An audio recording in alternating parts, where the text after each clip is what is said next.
4월 15일 목요일 묵상의 시간 시작하겠습니다. 찬송가 263장입니다. 263장 1절 찬송 부르시겠습니다. 이 세상 험하고 나 비록 약하나 늘 기도 힘쓰면 근권능 얻겠네. 주의 은혜로 대속받아서 비와 같이 붉은 재 눈같이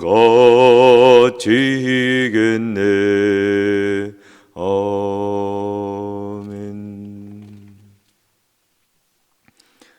오늘 말씀의 제목은 압살롬의 최후입니다. 성경 본문은 사무엘하 18장 9절부터 18절까지입니다. 본문의 말씀 함께 봉독하겠습니다. 압살롬이 다윗의 부하들과 마주치니라. 압살롬이 노새를 탔는데 그 노새가 큰 상수리 나무 번성한 가지 아래로 지날 때에 압살롬의 머리가 그 상수리 나무에 걸림에 그가 공중과 그 땅 사이에 달리고 그가 탔던 노새는 그 아래로 빠져나간지라. 한 사람이 보고 요압에게 알려 이르되 내가 보니 압살롬이 상수리 나무에 달렸더이다 하니 요압이 그 알린 사람에게 이르되 내가 보고 어찌하여 당장에 쳐서 땅에 떨어뜨리지 아니하였느냐. 내가 내게 은 10개와 띠 하나를 주었으리라 하는지라. 그 사람이 요압에게 대답하되 내가 내 손에 은 1000개를 받는다 할지라도 나는 왕의 아들에게 손을 대지 아니하겠나이다. 우리가 들었거니 왕이 당신과 아비새와 이때에게 명령하여 이르시기를 삼가 누구든지 젊은 압살롬을 해하지 말라 하셨나이다. 아무 일도 왕 앞에는 숨길 수 없나니 내가 만일 거역하여 그의 생명을 해하였더라면 당신도 나를 대적하였으리이다 하니 요압이 이르되 나는 너와 같이 지체할 수 없다 하고 손에 작은 창 셋을 가지고 가서 상수리 나무 가운데에서 아직 살아있는 압살롬의 심장을 찌르니 요압의 무기를 든 청년 10명이 압살롬을 에워싸고 쳐 죽이니라. 요압이 나팔을 불어 백성들에게 그치게 하니 그들이 이스라엘을 추격하지 아니하고 돌아오니라. 그들이 압살롬을 옮겨다가 숲을 가운데 큰 구멍에 그를 던지고 그 위에 매우 큰 돌무더기를 쌓으니라. 온 이스라엘 무리가 각기 장막으로 도망하니라. 압살롬이 살았을 때에 자기를 위하여 한 비석을 마련하여 세웠으니 이는 그가 자기 이름을 전할 아들이 내게 없다 하고 말하였음이더라. 그러므로 자기 이름을 기념하여 그 비석에 이름을 붙였으며 그 비석이 왕의 골짜기에 있고 이제까지 그것을 압살롬의 기념비라 일컫더라. 아멘.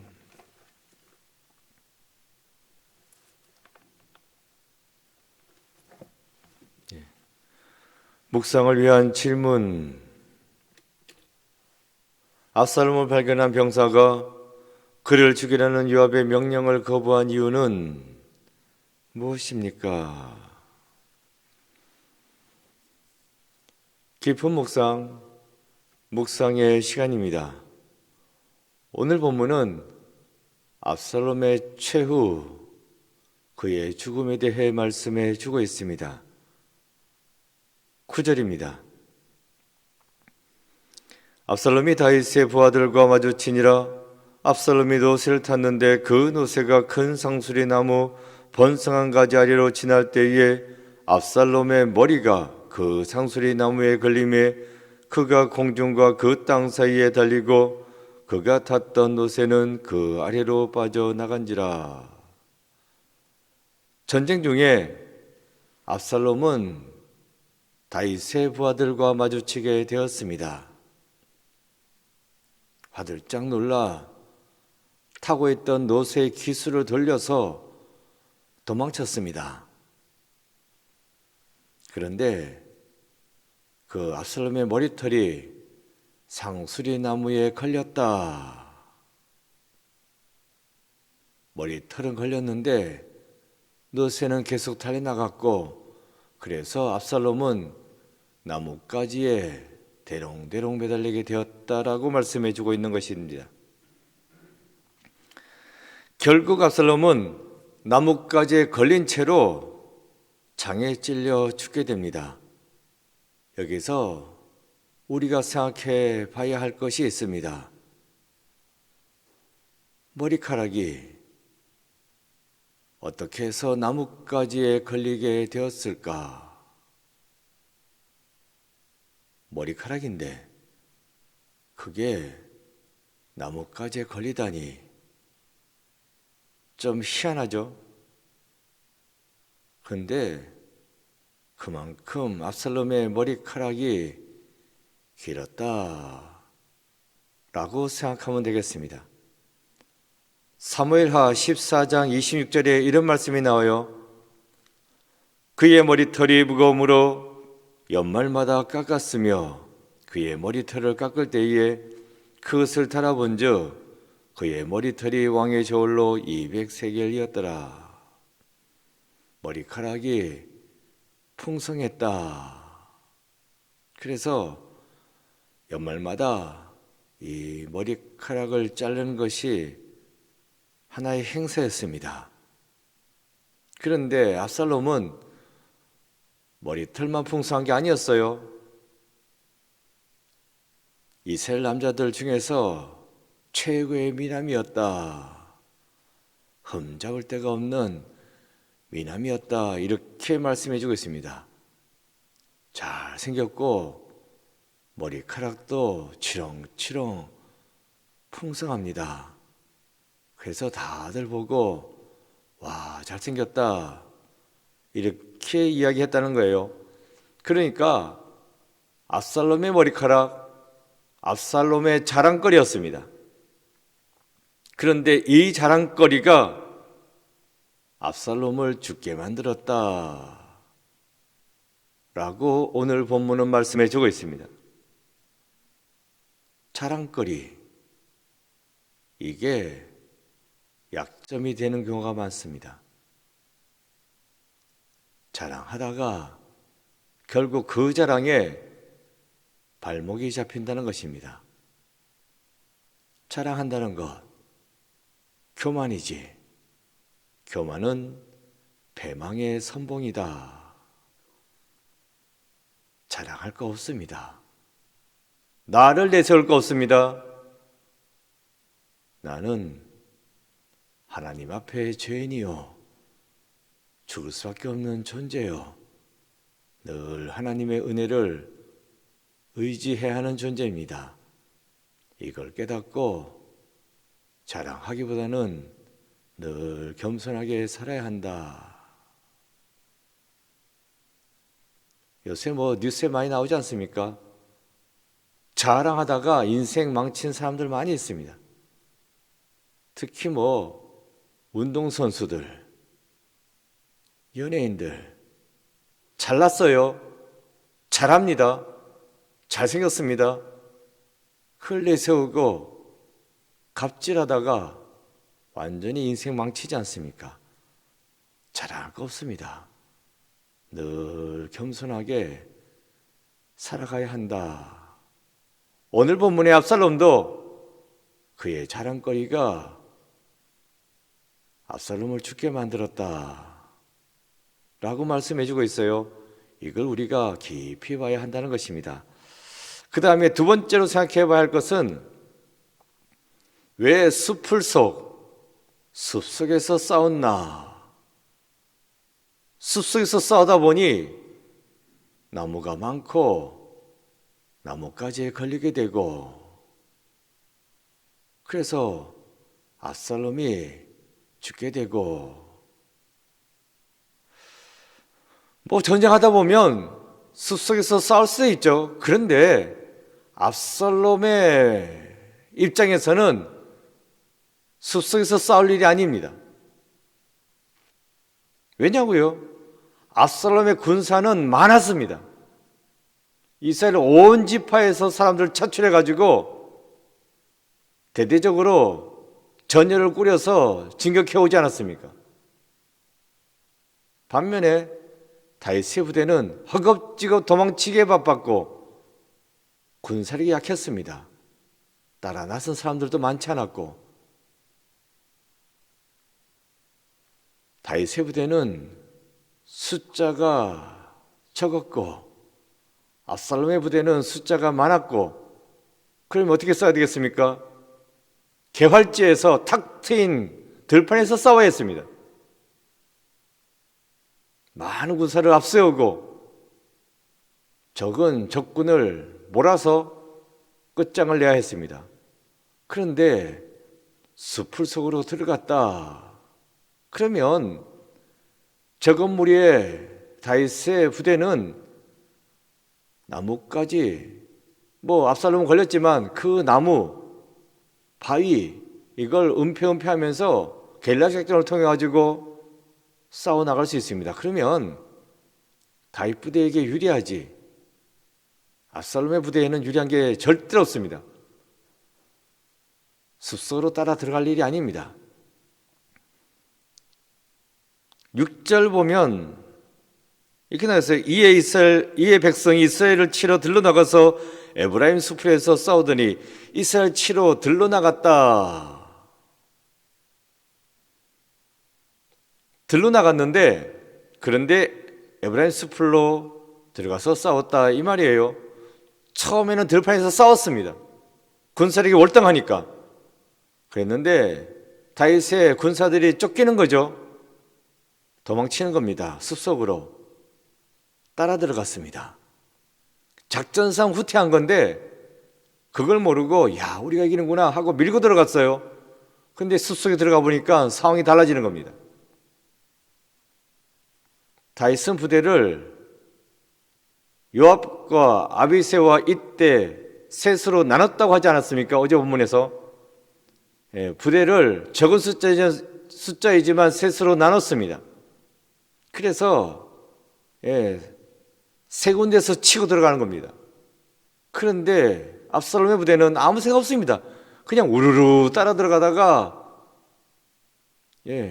옆에서 치고 뒤에서 치고 또 빠지고 하니까 정신없죠. 그러다 보니 왕인데 압살롬도 허둥지둥대고 혼자서 남게 되고 그래서 다윗 부대와 마주치니까 혼비해서 놀래가지고 도망치다가 나뭇가지에 걸렸다는 것입니다. 전략이 없습니다. 숫자가 많으니까 무조건 밀고 들어가다가 숲속에서 지금 된통당하고 있는 겁니다.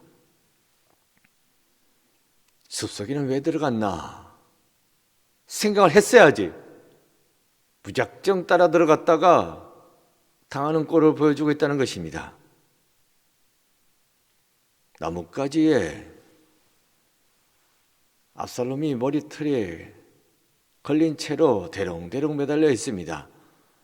그런데 다윗의 부하들은 그 압살롬을 어떻게 하지 못합니다. 내 어린아이들, 내 아들 압살롬 그리 심하게는 대하지 말아달라고 한 다윗의 부탁이 있었기 때문입니다. 그래서 다윗의 부하들이 우왕좌왕하고 있었죠.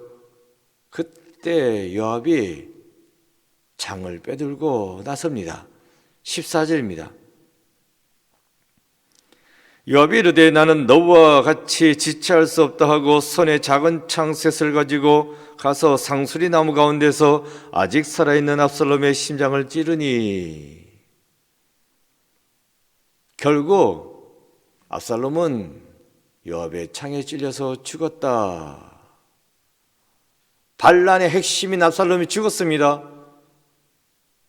그래서 반란이 진압되었고 전쟁이 끝났다. 이것이 압살롬의 최후입니다. 여기서 또 생각해 봐야 할 것은 압살롬의 심장을 찌른 사람이 요압이었다 하는 것입니다. 요압은 압살롬의 상황을 가장 잘 이해하고 있는 사람입니다. 무슨 근거로? 외갓집에 암논을 죽이고 외갓집에 도망갔을 때 다시 올라올 수 있도록 해준 사람이 바로 요압입니다. 압살롬의 형편과 처지를 제일 잘 알고 있습니다. 그러면 이 압살롬은 누구보다도 요압의 마음을 샀어야 했습니다. 근데 요압의 마음을 못 샀습니다. 결국 요압의 창에 맞아 죽었다. 이게 압살롬의 패배의 원인입니다. 자기를 잘 이해해 주는 사람, 그 사람의 마음도 못 잡으면서 다른 사람의 마음을 잡아서는 뭐 하겠습니까? 자기 측근부터 잘 못 헤아리고 있는 겁니다. 그리고 전략가 후세보다는 아히도벨이 자기의 측근입니다. 그런데 아히도벨을 내치고 후세를 잡지 않습니까? 그러니까 사람 관리 잘 못합니다. 누가 내 편인지 누가 남의 편인지 이것도 모릅니다. 사람 관리도 못해, 전략도 없고 전술도 없고 무조건 사람들에게 잘해주면 되겠지. 그러면서 내가 누군지 아냐고, 나 압살롬이라고 하면서 자랑하고 돌아다니니까 처음에는 된 줄 알았지, 왕이 된 줄 알았지. 그러나 결국 망하고 말았습니다. 압살롬의 상황을 우리가 깊이 한번 생각해 봐야 됩니다. 아, 이렇게 해서는 안 되겠구나. 잘난 척할 거 없고, 자기 측근의 사람을 잘 살펴야 하고, 또 뭔가 일할 때는 전술 전략이 있어야 하고, 이게 안 되니까 압살롬이 패했다 하는 것을 우리가 알아야 하겠습니다. 마지막 구절은 18절이에요. 18절, 압살롬이 살았을 때에 자기를 위하여 한 비석을 마련하여 세웠으니 이는 그가 자기 이름을 전할 아들이 내게 없다고 말하였음이더라. 그러므로 자기 이름을 기념하여 그 비석에 이름을 붙였으며 그 비석이 왕의 골짜기에 있고 이제까지 그것을 압살롬의 기념비라 일컫더라. 그러니까 압살롬이 죽기 전에 이미 압살롬은 자기 비석을 만들어 놨다는 거예요. 그 까닭은 나에게 아들이 없고 앞으로도 아들이 없을 것이고, 그래서 내 비석을 만들어줄 사람이 없으니까 내가 직접 비석을 만들어야 되겠다. 장례 준비란 것입니다. 그러니까 이 장례식도 제대로 진행이 안 된 거예요. 비참하게 죽고 구덩이에 던져지고, 그 전에 만들어놨던 비석 그것만 덜렁 세워놨다 하는 이야기인데, 이게 이미 전에 다 해놓은 일이라는 것입니다. 그런데 여기서 우리가 압살롬이 자기가 어떻게 될 것을 이미 알고 있었다는 것을 눈치챌 수 있습니다. 당장 비석을 만들 그 당시에 당장 아들이 없을 수가 있어요. 그러나 젊습니다. 왕이 된 다음에라도 아들 낳으면 되는 거지. 후궁 한둘 들이겠습니까? 아들 낳을 수 있지. 그러면 그 아들이 장례 치러줄 수 있겠지. 그런데 그런 생각 못 합니다. 내게 아들이 없고 앞으로도 아들이 없을 거다. 무슨 말이에요? 지금은 전쟁에서 왕이 될 거라고 나서고 있지만 이 전쟁에서 내가 이기지 못할 거다. 내가 죽을 것 같다. 이미 알고 있었다는 것입니다. 왜 이랬습니까? 왜 이렇게 부정적인 생각을 할 수밖에 없었습니까? 그만큼 명분이 없었다는 것입니다. 물론 다말 사건이 있었지만 암논을 죽였습니다. 살인했어요. 그러면서 계속 남 탓하고 있습니다. 누구 때문에 그랬다. 누구 때문에 그랬다. 암논이 문제라고, 아버지 다윗이 문제라고, 요압이 문제라고 계속해서 주변 탓을 하고 있습니다. 이게 문제고, 그래서 결국 살인까지 저지르게 되고 물론 암논이 잘못했지만 그렇다고 해서 살인까지 저지를 일은 아니지 않습니까? 죄를 저지르고 그래서 스스로 생각하기에도 명분이 없는 겁니다. 그래서 나는 비참하게 죽겠구나 이미 알고 나라도 내 장례를 준비하자 해서 비석을 준비했다는 것입니다. 그러니까 우리가 생각해야 될 것은 압살롬 오늘 본문의 상황 깊이 생각하시고 사람이 사는 데 있어 가지고는 명분, 도리 이게 중요합니다. 그리고 주위 사람을 잘 살펴야 되고 그러면서 무슨 일을 하든 계획이 있어야 되는 것이고 그리고 또 늘 겸손하게 살아가야 한다. 이것을 깊이 깨달고 오늘 하루도 슬겁게 살아갈 수 있는 여러분 모두가 되시기를 축원드립니다. 기도입니다. 적혀지는 기도문 기도하는 마음을 읽겠습니다. 원망하는 마음을 품지 않고 주님의 온전한 사랑과 공의를 배우게 하소서. 아멘. 고백과 다짐입니다. 누군가를 원망하는 마음을 품고 있는지 아는지 점검해 봅시다. 기도하겠습니다. 아버지 하나님, 저희들 살아가면서 억울한 일도 있고 답답한 일도 있지만 이 모든 일을 통해서 원망하고 불평하고 시기하고 질투하고 미워하는 것이 아니라 이해하고 감싸주고 품어주고 어떻게든지 사람을 살리는 마음을 가지고 나갈 수 있는 저희들 되게 하여 주시옵소서. 늘 겸손하게 주위 사람을 살피면서 믿는 자답게 살아갈 수 있는 저희들 모두 되게 역사하여 주옵소서. 예수 그리스도 이름으로 기도드립니다. 아멘. 주기도문 하시겠습니다. 하늘에 계신 우리 아버지 이름을 거룩하게 하시며 아버지의 나라가 오게 하시며 아버지의 뜻이 하늘에서와 같이 땅에서도 이루어지게 하소서. 오늘 우리에게 일할 양식을 주시고 우리가 우리에게 잘못한 사람을 용서해 준 것 같이 우리의 죄를 용서하여 주시고 우리를 시험에 빠지지 않게 하시고 악에서 구하소서. 나라와 권능과 영광이 영원히 아버지의 것입니다. 아멘. 각자 기도하시겠습니다.